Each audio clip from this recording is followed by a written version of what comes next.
Hola.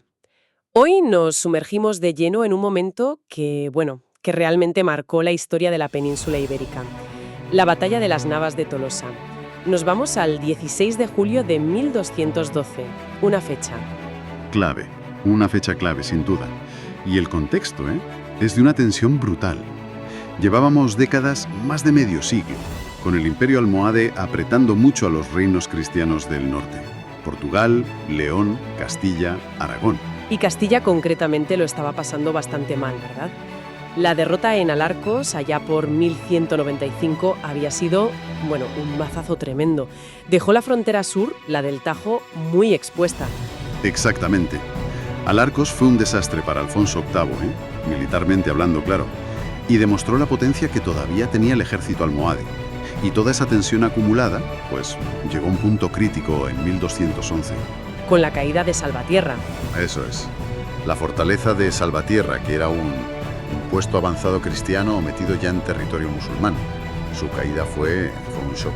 Sí, las crónicas de la época pintan un cuadro de auténtica conmoción. El obispo Juan de Osma habla de llantos, de lamentos por todas partes, gente golpeándose el pecho. Sí, y el arzobispo de Toledo, Jiménez de Rada, que estuvo allí, cuenta que por él lloraron las gentes y dejaron caer sus brazos. O sea, una sensación de desesperación total. Y sin embargo, esa derrota, esa pérdida tan dolorosa, se convirtió, como suele pasar a veces, en el detonante. Justo. Viéndolo después, claro, muchos lo vieron como algo providencial. Fue como la chispa que dijo, hasta aquí hemos llegado, hay que hacer algo grande, todos juntos. A veces, un revés fuerte es lo único que te obliga a mover ficha de verdad y a coordinarte. Vale, pues vamos a meternos a fondo en eso. ¿Cómo se preparó esa respuesta? ¿Qué pasó realmente en las Navas? Queremos entender bien los preparativos, ver quiénes se enfrentaron, qué tácticas usaron y, sobre todo, calibrar qué consecuencias tuvo de verdad esta batalla, basándonos en lo que sabemos. Me parece perfecto, porque las Navas no es solo la batalla en sí, es la culminación de un montón de cosas, políticas, militares, incluso psicológicas. Hay que entender todo eso para ver su impacto real, ¿no? Pues la iniciativa, como decíamos, partió de Alfonso VIII de Castilla. A finales de 1211, después de lo de Salvatierra, vio que la cosa era seria y puso en marcha una movilización, enorme. Y lo más interesante es que consiguió que no fuera solo cosa de Castilla. Ahí está la clave, la diplomacia y la visión a más largo plazo. Alfonso VIII consiguió sumar a otros reyes. Pedro II de Aragón, por ejemplo, vino él mismo con sus tropas. Y Sancho VII de Navarra también, ¿no? A pesar de que había habido roces con Castilla antes. Sí, Sancho el Fuerte también se apuntó. E incluso llegaron algunos refuerzos de Portugal, Y caballeros leoneses, aunque León como reino tenía sus propios líos con Castilla y fue más reticente. Pero hubo representación. Y además de buscar aliados en la península, miraron más arriba, ¿no? Claro, buscaron el respaldo de la máxima autoridad, el Papa Inocencio III. Ah, amigo. A través del propio Alfonso y del arzobispo de Toledo, que era una figura clave, consiguieron que el Papa predicara la cruzada para esta campaña. Que eso no era poca cosa. No, daba una legitimidad religiosa brutal y además atrajo a caballeros de fuera de los Pirineos, los famosos ultrapirenaicos o cruzados.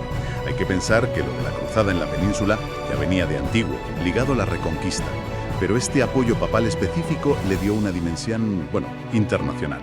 Total que en primavera de 1212 se juntó en Toledo un ejército impresionante. El propio Jiménez de Rada lo llamó el Ejército del Señor. Mucha gente distinta, pero con un objetivo común. Y una vez reunidos, no se anduvieron con chiquitas. Se pusieron en marcha hacia el sur, por el camino de siempre hacia Córdoba. Y parece que avanzaron rápido. Sorprendentemente rápido, sí. En pocos días recuperaron sitios importantes que habían perdido, como Malagón, Calatrava. Incluso llegaron a Alarcos. El lugar de la derrota de años atrás, imagina el subidón de moral que tuvo que ser eso. Era una declaración de intenciones clarísima. Mientras tanto, los almohades, ¿qué hacían? El califa al-Nasir estaba en Sevilla, ¿no? Había pasado allí el invierno después de tomar Salvatierra. Exacto. Y cuando se entera de que los cristianos vienen con todo, moviliza a su ejército, que era también enorme, ¿Y cuál era su plan? ¿Salir a buscarlos? Pues parece que no. Según las fuentes más fiables, Al-Nasir no quería una batalla campal directa de primeras. Su estrategia era más astuta, digamos. Fue hacia Jaén, para bloquearles el paso natural hacia Andalucía, que era Sierra Morena. Ah, claro. Confiaba en que el terreno difícil de la sierra, el calurazo de julio, los problemas para llevar suministros, todo eso desgastaría a los cristianos. Querían que se dieran la vuelta y entonces atacarles en la retirada, ¿no? Era una táctica habitual. Era una estrategia defensiva bastante lógica, ¿sí? Y les había ido bien otras veces. Usar el terreno a tu favor, evitar el choque frontal donde la caballería pesada cristiana era un tanque, y esperar a que el enemigo estuviera cansado, desorganizado, para entonces sí dar el golpe. Apostar por Sierra Morena como barrera natural era inteligente. Pero entonces llegó el momento clave en la sierra. Los cristianos llegan al desfiladero de la Losa, que era la entrada principal, y se lo encuentran bloqueado, bien defendido por los almohades. Efectivamente, la cosa se puso fea para ellos. Tuvieron que retroceder un poco. Parecía que el plan de Al-Nasir funcionaba a la perfección. Y justo ahí, en ese momento de crisis, pasa algo que suena casi a película, ¿no? Pues sí, algo que las crónicas cristianas recogen como fundamental. Aparece un pastor de la zona, un tipo que conocía aquello como la palma de su mano. Y les dice que hay otro paso, un camino alternativo que casi nadie conocía y que, claro, los almohades no estaban vigilando. Increíble. Un golpe de suerte. O como lo vieron ellos, una ayuda divina. Tal cual. Gracias a este pastor, que por cierto no sabemos ni cómo se llamaba, el ejército cristiano consigue esquivar el bloqueo, cruzar la sierra por ese sendero escondido y ¡zas! Aparecen al otro lado, en una meseta al sur, la que luego se llamó la Mesa del Rey. Madre mía, la cara de Al-Nasir. Pues imagínatela. Había montado una defensa esperando machacar a los cristianos en el desfiladero, y de repente los tiene al otro lado, desplegados y listos para pelear. Le desmontó el plan por completo. Totalmente. Tuvieron que mover su campamento a toda prisa más al norte, para ponerse enfrente de los cristianos en una colina llamada el Cerro de los Olivares, cerca de donde hoy está Santa Elena, en Jaén. Y así, desde el viernes 13 de julio, los dos ejércitos se quedaron mirándose, a pocos kilómetros. Hubo algunas peleillas, intentos almohades de provocarles. Sí, pero los jefes cristianos aguantaron el tiro. Mantuvieron la disciplina, esperando el momento. Qué tensión, ¿no? Es fascinante pensar en la psicología de ese momento. Un ejército, el almohade, que quería evitar la batalla campal, se ve forzado a ella por una jugada inesperada del otro. ¿Cómo afecta eso a la moral, a la confianza en tu propio plan? Sin duda, fue un palo para ellos antes siquiera de empezar la lucha en serio. Y se encontraron en un terreno que quizás no era el que ellos hubieran elegido para sus tácticas. Y eso nos lleva directos a analizar cómo eran esos ejércitos, porque eran, dos formas muy distintas de hacer la guerra en esa época. Empecemos por el cristiano, el cruzado. Su punto fuerte. La caballería pesada, sí, sin duda. La caballería pesada era la élite de los ejércitos en Europa occidental desde hacía siglos.